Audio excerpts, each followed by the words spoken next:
بہت بہت شکریہ بیرسٹر صاحب. یہ بتائیے گا کہ بہت امپورٹنٹ کیس ہے، اوبویسلی بہت امپورٹنٹ کیس ہے، اور سب سے اہم بات یہ ہے جو کہ اس عدالتی سماعت میں بار بار سامنے آ رہی ہے کہ یہ وہ معاملہ ہے جس میں کہ جو لوگ یہ قانون سازی کر رہے ہیں، جو کہ اس وقت چیلنج ہوئی ہے، وہ وہی لوگ ہیں جو اس قانون کے سب سے بڑے وہ اس کے ملزمان میں ہیں، ان کے خلاف کیسز چل رہے ہیں، اور انہوں نے اس قانون کے تحت اپنے خلاف جو کیسز تھے اس کارروائی کو فارغ کر دیا ہے، ختم کر دیا، اور بڑے سنگین الزامات تھے. تو یہ کیا آپ یہ سمجھتے ہیں کہ یہ ایک بہت ہی انٹرسٹنگ کیس ہے، بہت ہی مطلب اس کا فیصلہ یا اس کا نتیجہ جو ہے وہ اس کو اخذ نہیں کر سکتے؟ یہ ایک مشکل معاملہ ہوگا عدالت کے لیے، اور خاص طور پہ اس معاملے کو سروائیو کرنے کے لیے، یا یہ جو اب قوانین بن گئے ہیں کہ عدالت اس کو کس طرح سے دیکھتی ہے. یہ بہرحال ایک ڈیفیکلٹ معاملہ ہے. جی بہت شکریہ کامران صاحب، آپ نے بالکل درست فرمایا. ایک مشکل فیصلہ ہونے کو جا رہا ہے، اور جیسے آپ نے دیکھا جسٹس منصور علی شاہ صاحب بھی اس کا ذکر کر چکے ہیں کہ ایک طرح کا توازن ہے. ایک طرف پارلیمان کی بالادستی ہے، لیکن دوسری طرف ایک اہم سوال یہ نشان ہے کہ آپ نے قانون سازی کے ذریعے شاید ایک مخصوص طبقے کو فائدہ پہنچانے کی کوشش کی ہے. اب ادھر کچھ تعمیری ترامیم بھی ہیں. آپ نے دیکھا چیف جسٹس بندیال صاحب نے بالکل بجا بات کی کہ دنیا بھر میں 90 دن کا ریمانڈ کہیں نہیں دیکھنے کو ملتا، اور نیب کے قانون کی ترامیم کے ذریعے اس کو 14 دن تک مختصر کر دیا گیا ہے. لیکن جو ایسے امینڈمنٹس ہیں جن پہ سوال اٹھے ہیں وہ بھی آپ کے سامنے ہیں. جو مرکزی جرم تھا نیب کے قانون کا وہ یہ تھا کہ آپ اپنے ذرائع آمدن سے زیادہ اثاثوں کو بلڈ نہیں کر سکتے تھے، لیکن آپ نے دیکھا کہ اس کے ڈیفینیشن کو بالکل محدود کر دیا گیا، اور اب اثاثہ وہی ہے جو آپ صرف اور صرف اپنے نام میں بلڈ کر سکتے ہیں. عام طور پہ جو کرپٹ عہدیدار ہوتا ہے وہ اپنے بیوی بچوں کے، اپنے ایسوسیٹس کے ناموں میں اس طرح کا ایسٹ بلڈ کرتا ہے، اور یہی نیب کے قانون کا جو پہلا ڈیفینیشن تھا وہ اس کے لیے کچھ نہ کچھ گنجائش چھوڑتا تھا. جو دوسری بات ہے وہ یہ ہے کہ جہاں اختیارات کا غلط استعمال ہے اس کو بھی آپ نے جوڑ دیا ہے کرپٹ پریکٹسز ثابت کرنے کے ساتھ. جو اثاثہ بلڈ کرنا ہے اس کو بھی آپ نے کرپٹ اور بدعنوان پریکٹسز کے ساتھ جوڑ دیا ہے. تو ان تمام پریکٹسز کو ثابت کرنا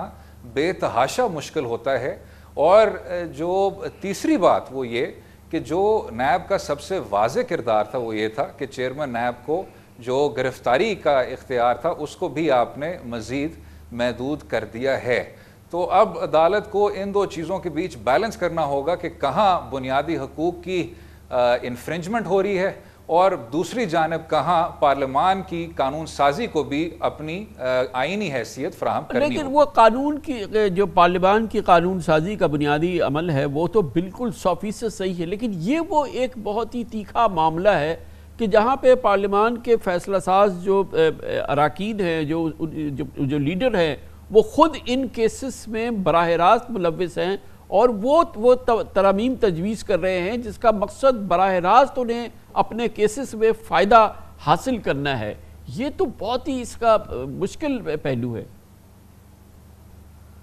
جی بغیر کسی شک کے آپ نے دیکھا ہوگا کہ عدالت عظمیٰ نے نیشنل اکاؤنٹیبلٹی بیورو کی کارکردگی پر گہری تنقید کی ہوئی ہے. بے شک طلعت اسحاق صاحب کا کیس ہو یا خواجہ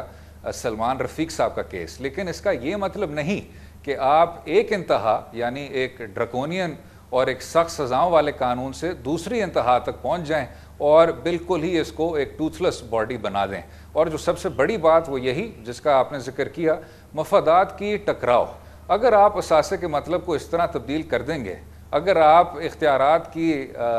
غلط استعمال کا جو مطلب ہے اس کو بھی ایک بالکل ایک اور طرح کی نوعیت دیں گے. اور جو آخری بات جس کا پہلے ذکر نہیں ہوا، عدالت عظمیٰ نے بھی اس پر اپنی آبزرویشنز دیے ہیں، وہ ریٹروسپیکٹیوٹی کا ہے. جو نیب کا قانون تھا وہ 1985 کی بات کرتے ہوئے 1999 میں وجود میں آیا. اس ترمیم کے بعد 1999 سے آج تک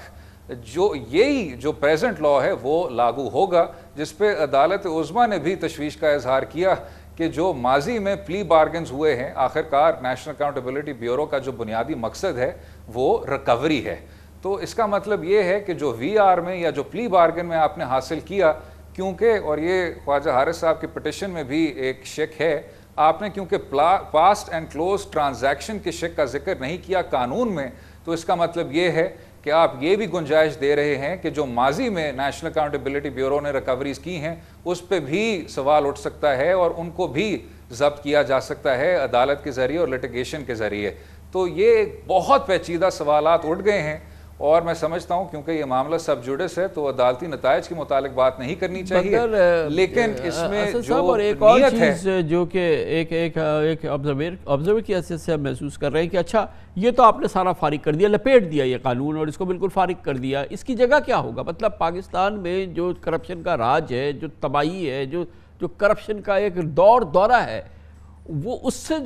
جو نبردآزمہ ہونے کا قانون تھا جیسا بھی تھا، آپ نے اس کو پورے کو لپیٹ دیا، مگر اس کا متبادل، اس کا ٹھوس متبادل، اس کا کوئی نظام جو کہ اس کی جگہ ہے اور وہ ایکولی اس کا ویٹ ہو اور وہ اس سے بہتر ہو، تو اس کا تو وجود نہیں. اصل مقصد یہ تھا کہ اس کو فارغ کیا جائے اور بظاہر یہ کہ جو حکومتی بڑے ہیں ان کو اس کا براہ راست فائدہ پہنچ جائے.